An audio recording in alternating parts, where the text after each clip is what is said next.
Halo semuanya, pada video kali ini saya akan membahas materi ketenagakerjaan bagian 3. Oke, apa saja yang akan dipelajari pada video kali ini? Kita langsung saja.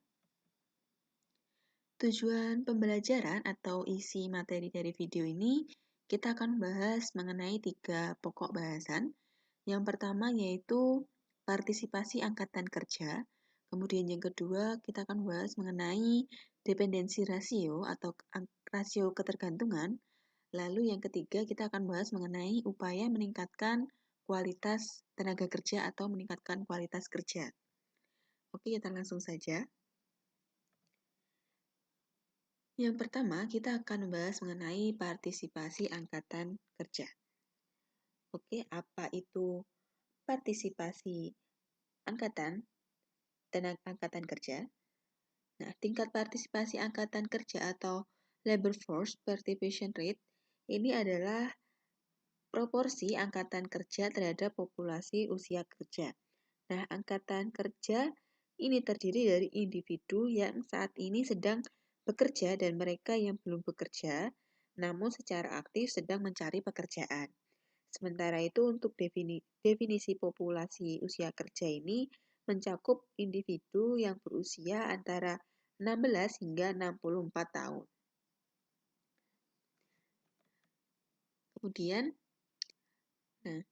untuk menghitung tingkat partisipasi angkatan kerja ini cukup dengan membagi angkatan kerja dengan jumlah populasi usia kerja kemudian dikalikan dengan 100 untuk mendapatkan angka persentase.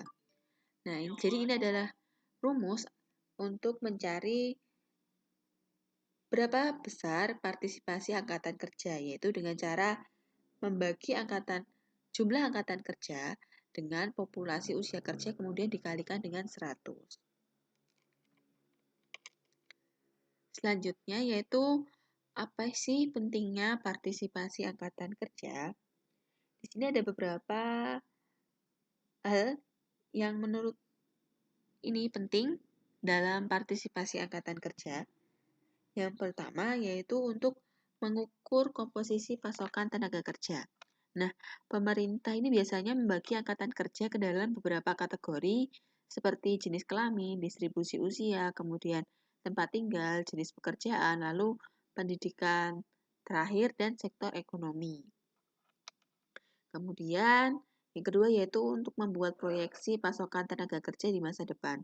Nah, pemerintah ini seringkali memproyeksi jumlah penduduk berdasarkan kategori usia, kemudian mempertimbangkan faktor seperti populasi saat ini, kemudian tingkat kelahiran, tingkat kematian, dan migrasi bersih atau penduduk masuk dikurangi dengan penduduk keluar dari sebuah negara. Nah, dari data proyeksi populasi ini nanti dapat digunakan angka tingkat partisipasi angkatan kerja untuk memproyeksikan angkatan kerja di masa yang akan mendatang. Kemudian nanti dapat menggunakan data proyeksi angkatan kerja tersebut untuk menghitung PDB potensial sebuah negara. Yang selanjutnya yaitu untuk merumuskan kebijakan ketenagakerjaan. Misalnya, pemerintah menggunakannya untuk menentukan anggaran pendidikan di masa yang akan mendatang. Kemudian yang terakhir untuk memahami perilaku pasar tenaga kerja dari berbagai kategori populasi. Nah, misalnya ini dapat untuk menganalisis variasi tingkat partisipasi antar kelompok usia, kemudian pendidikan ataupun tempat tinggal seperti dari desa ataupun kota. Selanjutnya, di sini terdapat beberapa faktor yang mempengaruhi tingkat partisipasi angkatan kerja. Nah, ada beberapa. Yang pertama yaitu siklus bisnis. Nah, misalnya, selama resesi, orang ini lebih sulit menemukan pekerjaan baru. Kemudian lapangan tenaga kerja ini lebih sedikit karena bisnis memangkas output. Nah, pasokan tenaga kerja ini menjadi lebih melimpah daripada permintaan tenaga kerja. Nah, mereka yang menganggur lama kemungkinan akan menjadi pesimis dan berhenti mencari pekerjaan. Kemudian, pertumbuhan populasi. Nah, peningkatan populasi ini menyediakan lebih banyak pasokan tenaga kerja. Nah, meningkatnya populasi tergantung pada faktor seperti tingkat kelahiran, tingkat kematian, imigrasi maupun emigrasi. Kemudian yang selanjutnya yaitu ada pendidikan dan keahlian. Nah, orang-orang dengan pendidikan lebih tinggi ini lebih memungkinkan untuk berpartisipasi dalam angkatan kerja dibandingkan dengan orang-orang dengan pendidikan yang kurang. Nah, mereka ini lebih fleksibel dalam beralih dari satu pekerjaan ke pekerjaan lainnya. Sebaliknya, mereka dengan keahlian atau dengan kekurangan atau pendidikan yang kurang ini lebih mungkin putus asa ketika mereka dipecat, sehingga mereka mungkin akan kesulitan untuk mencari pekerjaan yang baru seperti itu.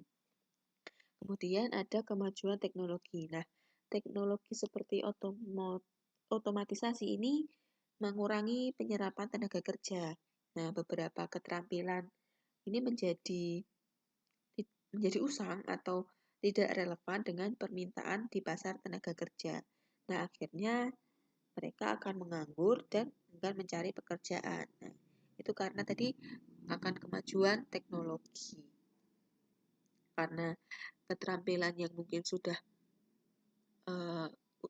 usang atau sudah lama atau mungkin kuno itu nanti akan menjadi tertinggal dan digantikan dengan teknologi yang lebih maju lagi seperti itu. Sehingga orang yang memiliki keahlian murni itu nanti lama-kelamaan dia akan tergeser dengan teknologi sehingga dia akan sulit untuk mencari pekerjaan seperti itu. Kemudian yang terakhir yaitu tidak aktif secara ekonomi.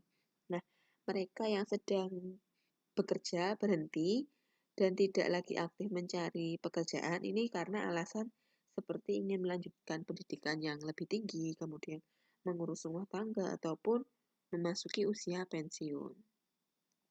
Nah, itu tadi ada beberapa faktor yang mempengaruhi tingkat partisipasi angkatan kerja.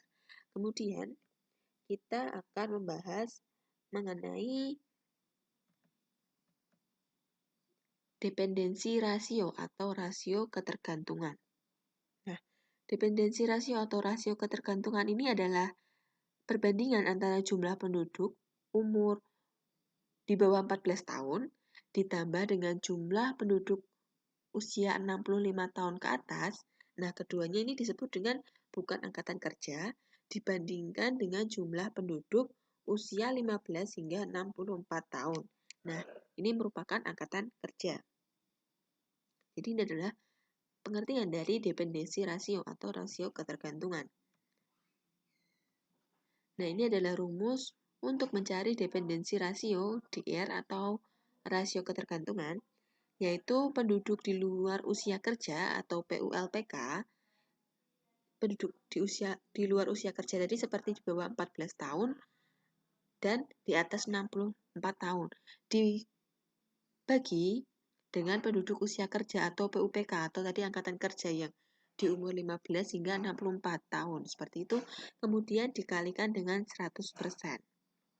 Nah, ini adalah rumus untuk mencari dependensi rasio. Jadi, tadi yang bukan angkatan kerja ya, atau yang di bawah 14 tahun, di atas 65 tahun itu jumlahnya ada berapa, kemudian dibagi dengan penduduk usia kerja atau angkatan kerja, yaitu di umur 15 hingga 64 tahun, kemudian dikalikan dengan 100%.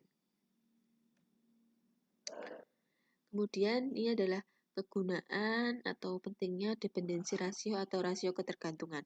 Nah, dependensi rasio ini dapat digunakan sebagai indikator yang secara kasar dapat menunjukkan keadaan ekonomi suatu negara, apakah negara tersebut tergolong negara maju atau negara yang sedang berkembang.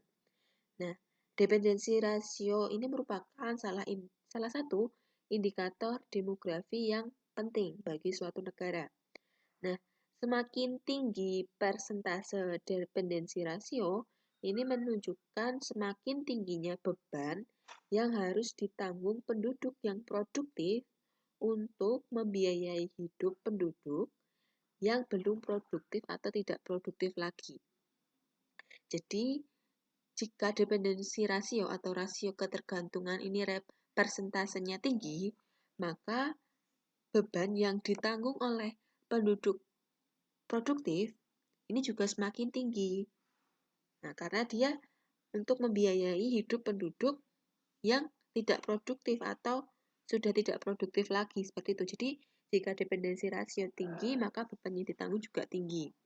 Nah, sebaliknya juga, jika persentase dependensi rasio ini semakin rendah, ini menunjukkan semakin rendahnya beban yang ditanggung oleh penduduk yang produktif untuk membiayai penduduk yang belum produktif atau tidak produktif lagi. Jadi, jika dependensi rasionya rendah, maka beban yang ditanggung itu juga rendah, seperti itu.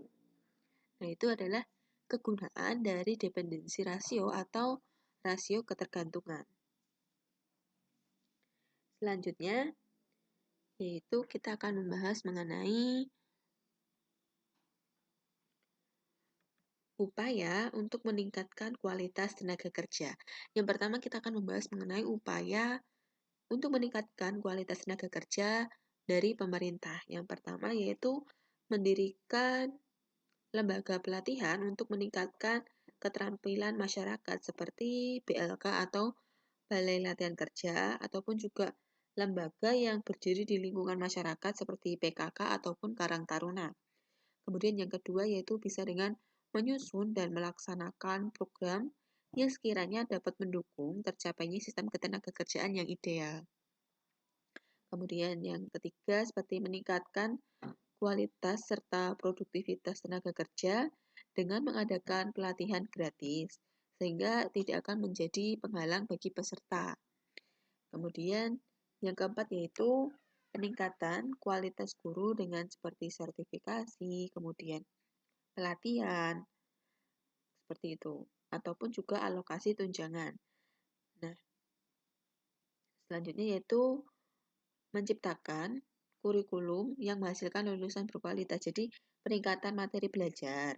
Untuk meningkatkan materi pembelajaran itu seperti dengan menciptakan kurikulum yang dapat menghasilkan lulusan yang sesuai dengan persyaratan dunia kerja dan juga memiliki kualitas yang baik. Selanjutnya yaitu peningkatan kualitas pendidikan baik di dalam pendidikan yang formal maupun non-formal. Nah, ini adalah upaya pemerintah yang dapat dilakukan oleh pemerintah untuk meningkatkan kualitas tenaga kerja. Yang selanjutnya yaitu upaya untuk meningkatkan kualitas tenaga kerja dari pihak swasta. Terdapat beberapa yang dapat dilakukan oleh pihak swasta. Yang pertama yaitu bekerja sama dengan lembaga pendidikan. Nah, cara meningkatkan kualitas tenaga kerja oleh swasta adalah dengan cara membuka kesempatan magang kepada peserta didik atau calon tenaga kerja. Nah, kesempatan ini dilakukan untuk memberikan kesempatan kepada calon tenaga kerja agar mereka tuh memiliki pengalaman langsung di dunia kerja. Jadi mereka mempunyai pandangan terhadap tenaga kerja. Nah, pengetahuan tersebut tentang dunia usaha maupun industri. Nah, kemudian yaitu menghapus aturan yang dapat menghambat tenaga kerja. Nah, perusahaan ini dapat menghapus aturan yang dapat menghambat peningkatan kualitas karyawan, kemudian memberikan kesempatan dan pelatihan untuk karyawan itu dapat mengembangkan dirinya, seperti itu. Selanjutnya yaitu menerapkan bonus atau reward dan sanksi atau punishment. Nah, memberikan bonus dan sanksi ini dapat menumbuhkan semangat ataupun juga inovasi untuk bekerja lebih baik lagi. Nah, pemberian bonus ini dapat berupa promosi maupun kenaikan gaji. Sedangkan untuk pemberian sanksi ini dapat berupa sebuah peringatan, kemudian atau penurunan jabatan ataupun juga pemotongan gaji. Kemudian yaitu selanjutnya mengadakan pelatihan dan seminar. Nah, untuk meningkatkan kualitas tenaga kerja dapat dilakukan dengan mengadakan pelatihan berkala. Nah, pelatihan ini dapat dilakukan secara internal maupun eksternal. Nah, pelatihan internal ini berarti pelatihan tersebut diselenggarakan oleh pihak perusahaan itu sendiri. Sedangkan untuk pelatihan eksternal ini berarti pelatihan yang diselenggarakan oleh pihak perusahaan yang bekerja sama dengan tenaga ahli sesuai dengan bidangnya, seperti itu. Selanjutnya yaitu yang terakhir, meningkatkan kualitas kesehatan. Nah, Jika tenaga kerja ini terpenuhi gizi dan kesehatannya terjaga, maka mereka ini bisa bekerja dengan lebih produktif lagi. Nah, perusahaan ini dapat menyediakan makanan yang dapat menunjang pekerjaan dan kesehatan mereka, serta lingkungan yang bersih ini dapat meningkatkan mood atau semangat mereka ketika sedang bekerja. Selanjutnya kita bahas mengenai upaya meningkatkan kualitas tenaga kerja dari pihak individu itu sendiri. Terdapat beberapa.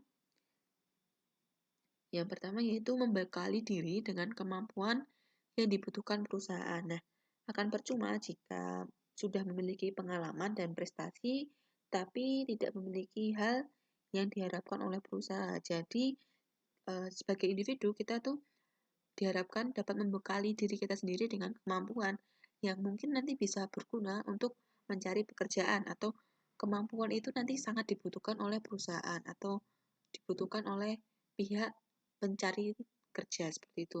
Kemudian meningkatkan kemampuannya dalam hal keterampilan ataupun bahasa, atau juga bisa dengan wawasan. Nah, dimanapun tempat bekerja, jika dia memiliki kemampuan seperti kemampuan keterampilan, bahasa maupun wawasan, maka dia ini dapat dengan mudah beradaptasi dalam berbagai macam situasi ketika sedang bekerja. Kemudian disiplin dan bekerja keras.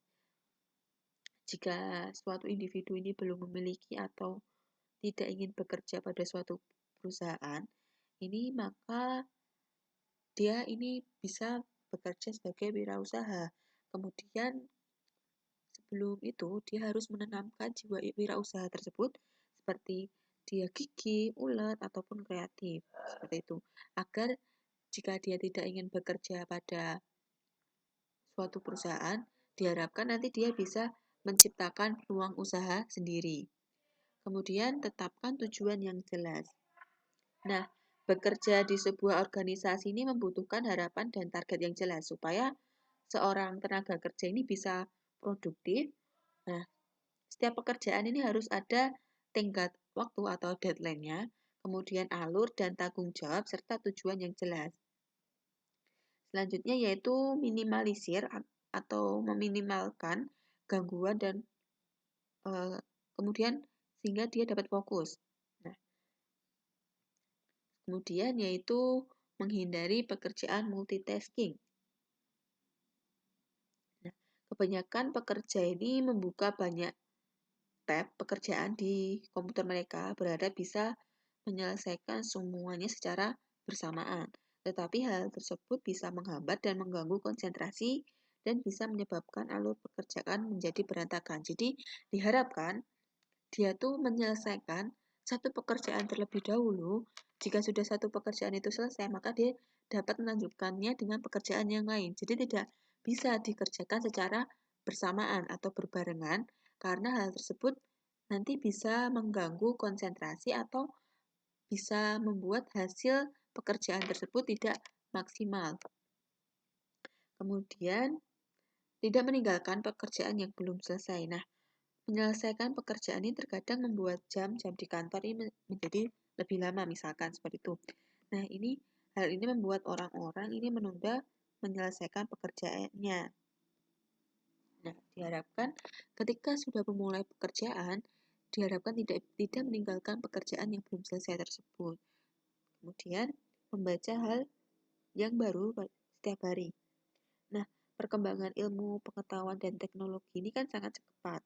Nah, untuk mengetahui setiap perubahan pekerjaan ini diharapkan untuk dia lebih sering membaca atau belajar baik di portal manapun, mau secara online ataupun offline, berita atau hal-hal yang berkait seperti artikel yang berkaitan dengan bidang pekerjaannya, sehingga dia dapat mengikuti perkembangan zaman, sehingga dia tidak tertinggal ya. Jadi dia mengetahui hal-hal yang baru yang berkaitan dengan bidang pekerjaannya. Kemudian yang terakhir yaitu dapat mengenali kelemahan diri. Nah, untuk mengetahui titik kelemahan diri sendiri ini nanti akan membuat pekerja ini bisa mengevaluasi dan memperbaikinya terus-menerus. Nah, Karena jika dia mempunyai atau dia mengetahui kelemahan dirinya dia sendiri, maka dia dapat mengevaluasi dirinya sendiri. Wah, kekurangan saya ini apa ya? Maka ketika dia mengetahui kekurangannya, maka dia akan berusaha untuk menutup atau mengurangi kekurangan atau kelemahan tersebut.